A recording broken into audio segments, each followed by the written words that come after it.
Hello and welcome to the channel. I am Wendy.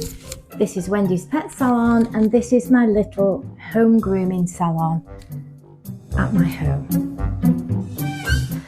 So welcome back to the channel. Welcome to all the subscribers, and of course, if you're new, welcome. I'm literally a pet groomer. I tend to people's everyday pets in my little home grooming salon.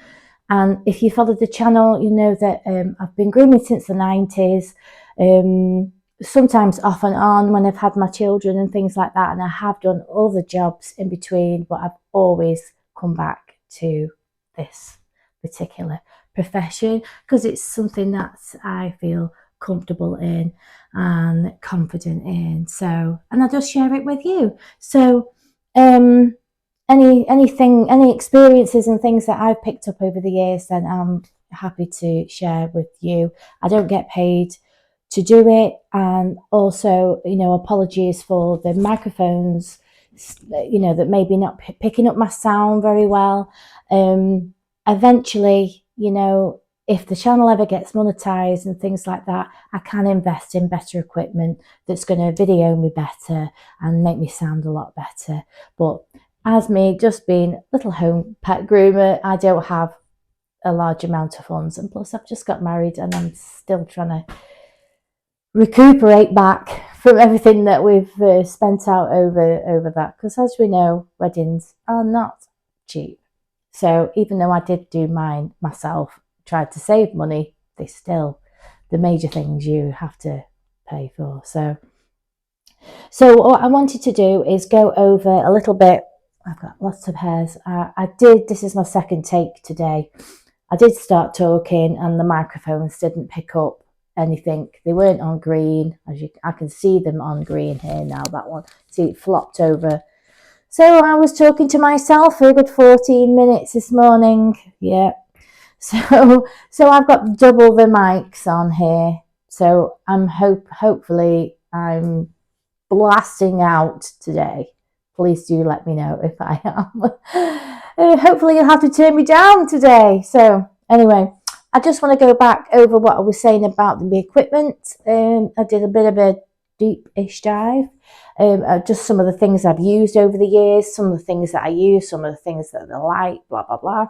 So the other thing was my drying cabinet. Unfortunately, it does no longer work. The fan works, but the heating element doesn't.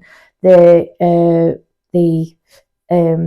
electrics have broken down there. So unfortunately, it's pointless using it because there's no heat coming through to dry the dogs. But they are a fantastic idea when you're in the salon. I brought mine from my salons. I had a big wide door that I brought it in. Here, we had to put it in when I didn't have any doors. I mean, completely no door frame. So it's in here for life now, unless, if I can't fix it, then it'll get all broken down. So they are ideal, especially when you're in a busy salon. People, there may be more people. So like there was 3 people bathing and drying at one time. They're handy if you've got multiple dogs that you're doing. So you may bath one, blast one, get it as much dry as you can, pop it in the drying cabinet, do your next one while that's drying. Then you can just sort of put the other one in and then just give them what I always used to do is I'll pop them in there and then I'll give them a brush. It's intermittently through so that they don't dry too crimpish. They're ideal for dogs that people don't want too fluffy and you want to maintain that little bit more wave. You can let them dry in there, and that way you can just sort of comb and brush them out after and they're still a little bit more crimpified. And also if you've got dogs that don't like their face dried for whatever reason, or they're not keen on you drying their feet and things.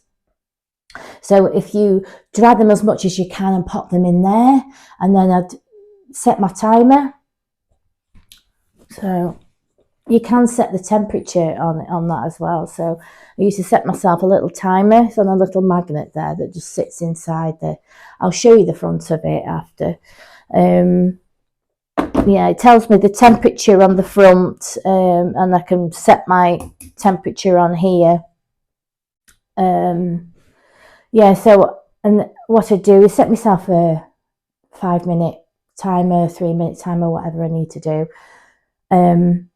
Set my temperature, and then obviously I try and get them dry as I can, but like I say, things like feet, or so they don't like the face dried, I pop them in there, and then I'll just check them out after the time, give it another brush through, have a feel of it, and then maybe leave them a little bit longer. It's ideal to see them as well, so you can actually stay here. I've done that before. I've just stood here just to comfort them while they're in there. So then you're not struggling with them on the table, you know, because there's nothing worse than having to try it and dry a dog's face. It absolutely detests it, you know. So I'll just flick it round so I can show you the front of the dry cabinet. So that is the front of it. So this bit is your temperature. You turn it on there. That tells me the temperature, and there's my timer. If you look at the front, obviously there's 2 compartments. What it does is it sucks the air in and blows it upwards, so it circulates the air. So like I say, at the moment it does not work. We've tried to liaise with the people that I bought it with. My husband has been sending messages, pictures, showing him all that and everything. We haven't got any further forward. Their engineer department doesn't seem to want to, you know, help too much once it's left there. So I do need to find, eventually, when I've got time, to source an electrician that will come and look, that's familiar with that kind of setup. You know, they just said that you need an electrician who's like, ideally, you know, it's their machine, so it would be ideal for them to have you know, maintenance people to come, you know, available to come and have a look at them. I know when I had my bath, which I will talk about, when it wasn't working, they actually came and fixed it. They did take it away once, and I had one of those makeshift baths for the time being, but you know, they wouldn't be able to take that out of here like I've just said, so I would need somebody to come down and have a look at it. So it's, luckily, you know, I'm working on my own. I generally don't have too many dogs that come together, so I generally just do them as I normally would. It would be ideal, and it would cut me down some time. But also, because that is like a giant hairdryer, it was making a big difference on the electric bill. But I would like to fix it, you know. I may have dogs come in future that maybe not going to be able to take being dried on the table, and that would be ideal. So, and I did pay a lot of money, and I kept it all nice. I did put a little bit of lino in the bottom, because after a period of time, I had all the powder coating done on the grills that's at the bottom and the side panel, the middle panel, because it just broke down over time. So I had them redone. I think it cost me about £70 to have them re-powder coated. And I put a piece of lino in the bottom, because that's powder coated at the bottom. Once you start wiping it and clearing it, it clears off and you're down to the metal there. So I put a piece of lino, because sometimes they do dribble. There is bits of things that drop down the bottom there, and it's easy to take the grills out and you can wipe it a lot better. And like I say, it recycles the, you know, the air in there. It's nice because it's all wipeable inside. You can clean the glass panels, you know. it is a little bit fiddly to clean, and it's something you have to keep on top of with that machine. It also sucks in hair as well. So on the front there, I used to get my Hoover and make sure that all the hair had been sucked away from the fan area. Yeah, so disappointing it doesn't work because it cost me over £2,000. My bath cost me over £2,000, and they were investments really, and to save me time and money. They did come and fix my bath for me, and I had previously, my husband has cleaned the filter on this because sometimes it loses its power on the water side of things, because obviously it is recycling water and it's going through your filters and things like that, so they do actually need maintaining. But you can simply unscrew the front, you can take it out, there's a panel at the bottom. It is really fiddly, and if you're not really up to doing that type of thing, you need to get in touch with them to ask them to come and look at it. And it will just be a case of unblocking all the hair around from the motor. There's like a thing that goes round inside and it gets hair stuck in it. So I always keep on top of your filters. Like I say, with the hair dryers, if you always keep on top of it, it's gonna last you longer because you're looking after it. So yeah, and this as well, I don't use as it should be, because this has got a giant heating element in it as well that heats the water like a giant kettle. And so because I had a shower fitted, and it's fitted from my boiler, so when they built here, they run all the cables in here. So this is coming direct from my heating system. And I also had radiators put in here, so it's coming directly from my water system from my house, and it's got its own thing on the wall here. So, I can set the heating temperature in here, so it doesn't really come out during the day, but at night, when it's all sort of, you've had a long day, it's got a bit steamy in here, especially in the cool weather, you'll keep all the doors and windows shut and you want it ventilated, it sort of dries everything out. So having the heating in here really helps. So I'm hopefully not wittering on. So yeah, that was my other drying equipment, which is worth it. And I mean, especially if you're in a salon, but you never leave them unattended. You never go away and forget it, or go out for dinner and leave them in there.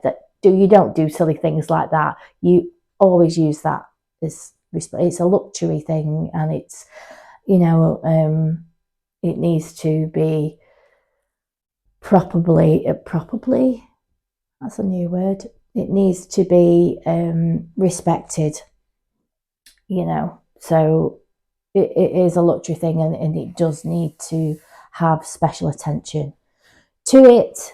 So anyway, so that was just a little bit of a finish off to my last video. And the other thing I was going to talk to you about was my shampoos. People ask me about my shampoos. So obviously there's loads of different shampoos, isn't there? And depending on what dog you've got, are they really filthy? Are they sensitive? You've worked out all that type of thing. So you've got you've got a really dirty dog, and it needs a deep cleansing shampoo. So when you're using a deep cleansing shampoo, obviously it's going to remove all the dirt, the grease, the oils and everything. And sometimes it can actually strip away the natural oils. That's why then you would then try and put back in what you took out. So, then that's where your conditioning sprays and your conditioners that you put back in the coat to, put back in what you've took out. And that will help protect the skin and the coat. So obviously we do get a lot of dirty cockapoos and labradoodles, and they've been through the mud and all the rest of it. So you do use a deep cleansing shampoo.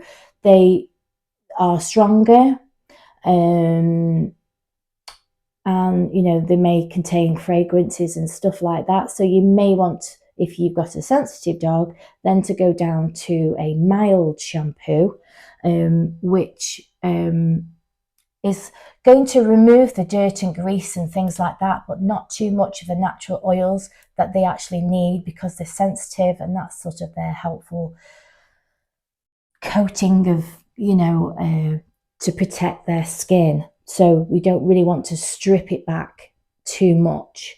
And like, for instance, I generally on the whole use a sensitive shampoo. I have got my deep cleansing ones that I use. My Pordonary is a deep cleansing. I'll talk about that. But so if I was going to use a milder shampoo that's going to do all the things that I needed to do, but not strip away too much of the natural oils, and it will not include any extra fragrances. Most shampoos on the whole are using sort of, are they plant derivatives, would you call it? So they shouldn't cause any too harm. But if your dog is sensitive to fragrance and it's got sensitive skin, you might want to back away from that type and go with the milder. So, like, for instance, the Pordonary do a sensitive shampoo. It's telling you that you're sensitive, but it's also saying it's fragrance free, and a natural shampoo.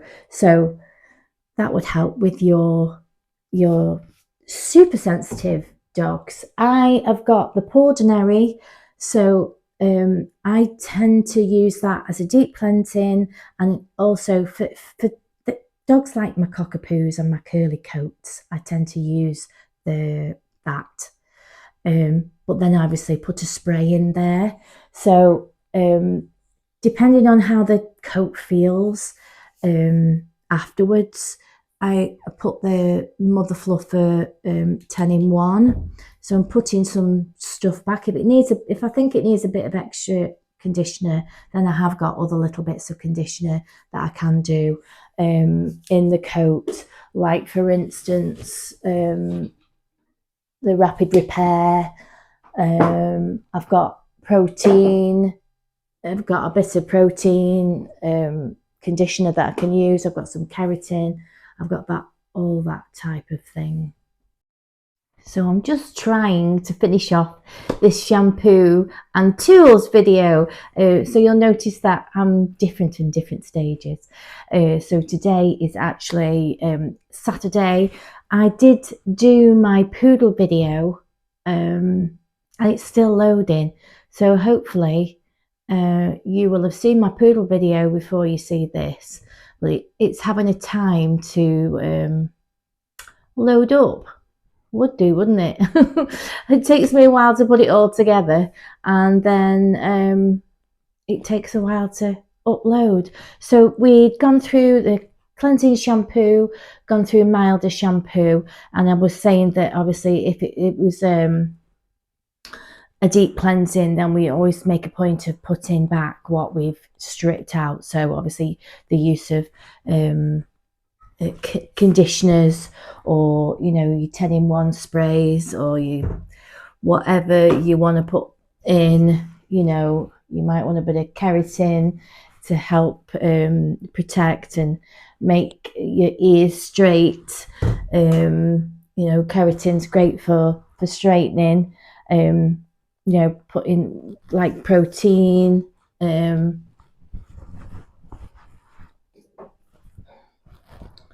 bit of, these are leave-in conditioner, a little bit on your fingers around.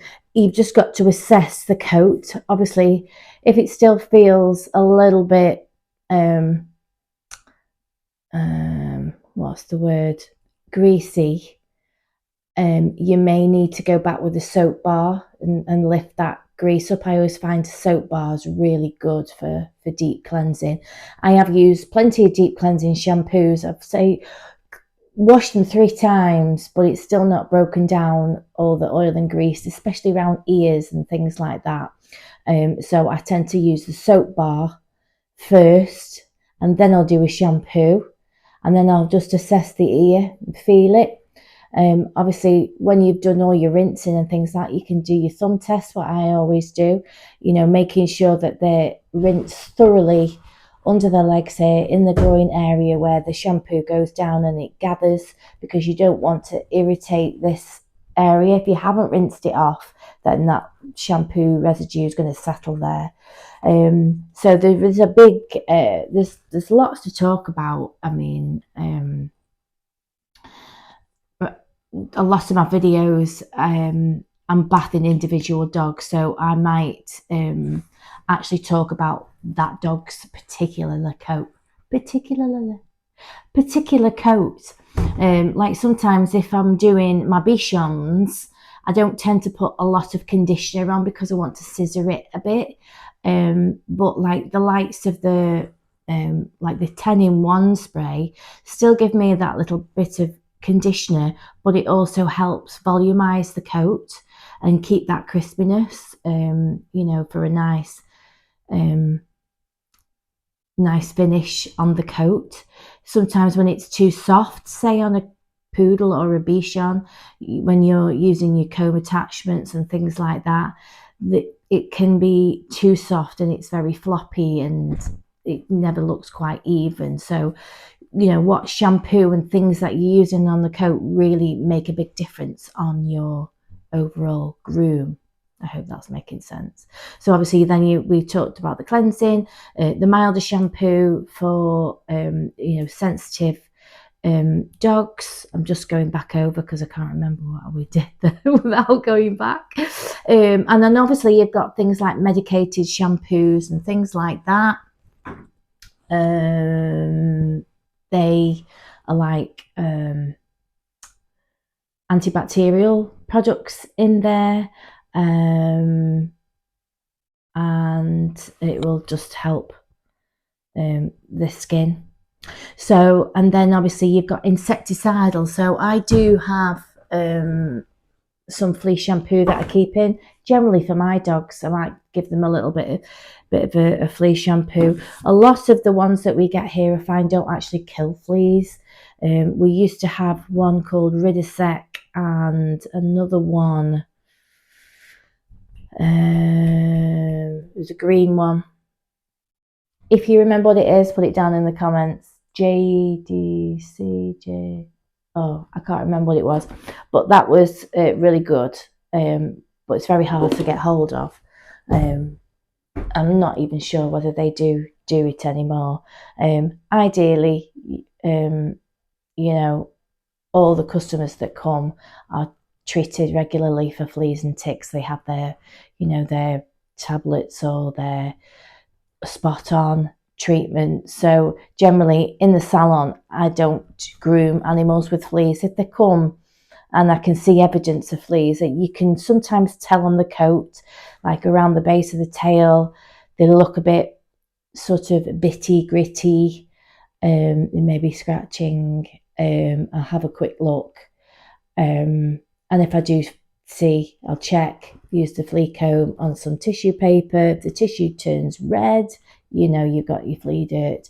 And then unfortunately I do send them away because I don't find that it's fair for me to do fleas in here, not only for the other dogs that come, but my whole salon situation. If a dog comes in with fleas, it's very small in here, it means that I have to fumigate before I can have another animal in here, and ideally left 24 hours before then I introduce another animal. I just don't. I know that obviously people go into the vets with fleas and things like that, so but they're in there for a very short time. They're not being washed and blasted, and potential fleas being spread all over your area. Not only it goes onto our clothes and then I'll take it into my dogs.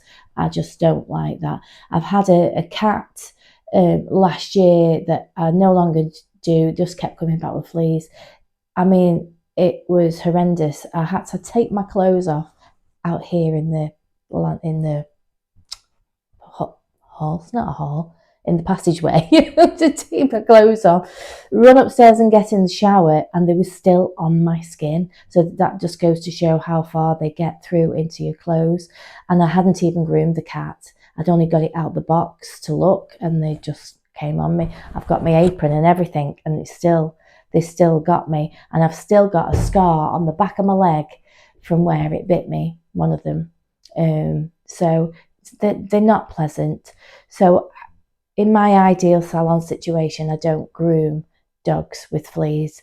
They can simply take them away, treat them, and then they can have another look at it in, say, 48 hours. It just depends on the treatment that they're using.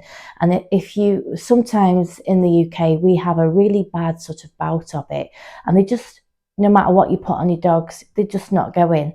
So they generally give them the tablet, which is, I think, called a Bavera, something like that.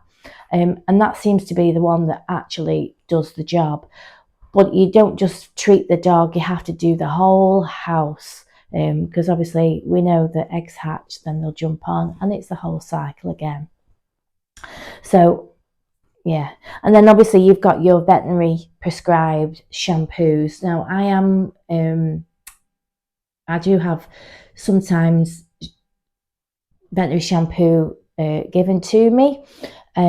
Most of the time it's things like Malateb, and if you do read the instructions, they do need washing first with a mild shampoo to break down all the grease and dirt, so that they're actually clean when the shampoo goes on, because then it'll be more effective.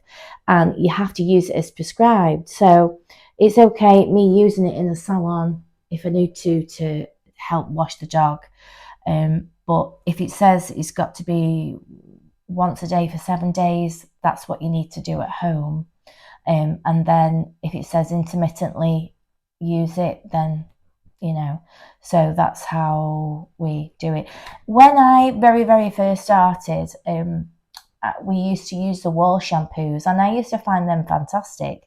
I mean, you've got the whole range, you know, you've got your dirty dog, your brown dogs, your black dogs, your white dogs, you know, your diamond white. They had aloe vera, an oatmeal, a tea tree, you know, for your medicated. And, you know, that's the full range, and that's what we used to have. And I used to find them really effective. And I love, if anybody's smelt the Wall Dirty Beastie, I actually love it. I love the smell of it, and it lingers, you know. Ideally, we're saying that dogs don't really like to be too fragrance, but if you've got a man dog that's a little bit, they've got that whiff about them, Dirty Beastie is fantastic for boy dogs and dirty dogs, you know. But they do a conditioning spray that you can spray back in. They do a neat conditioner as well. So that was the full package, and I used to quite enjoy using that. But I did over time felt, because I was washing dogs a lot, it was affecting my hands. But you know, I love Dirty Beastie. I always sort of get one in sporadically. And it would be nice to have that in a spray, because I think I would spray it on myself. It's just lovely. It's I don't believe that Wall actually do a perfume spray, a Dirty Beastie spray, and I wish they did. But yeah, it smells lovely. And then obviously over time, I've just tried to go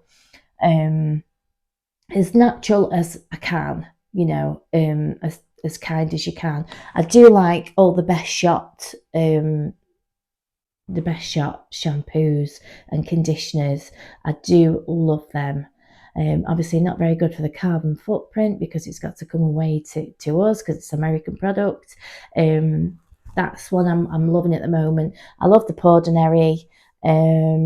I also love Pore Naturel, and the lady actually, I haven't seen whether it's still going, but I used to have it in the shop and sell it in the shop. at the salon, and it was made for initially because the lady suffers with eczema and asthma and what have you, and she was finding certain shampoos were affecting her hands, and she designed her own shampoo. So I do love the Pore Naturel. There's one that's completely fragrance free. What was the one I had? The candy one. That was my favourite one, the candy one. And yeah, those are the shampoos that stick to my mind that I do like using. And of course, the Secret Weapon. I love the Secret Weapon, and it is a very natural shampoo, and it's really effective on fluffy coats, all kind of coats really. I just find it expensive to get in. A 5 litre is about £75. You do need only a small bit of it, and I do like the quality shampoos because I find that I'm going to have less irritations on the dog. So I always err on the side of caution. I did try other cheaper brands, but I didn't really find that it got them as clean as I wanted them. So I've always sort of gone up a tier and opted for a sort of a medium range one, a natural product. I will of course list some of the shampoos that I've talked about today, or today on this video. I will list a load of shampoos that I've used and tried and liked, including the wall shampoo. I love it. I love it. I love the Ortiro the Ortiro range as well. I mean, they do have some fantastic brushes, as you know that I love my Ortiro brushes. I didn't actually show you my other fine one. This is great for drying cats because this is so soft, and it's great on puppies as well.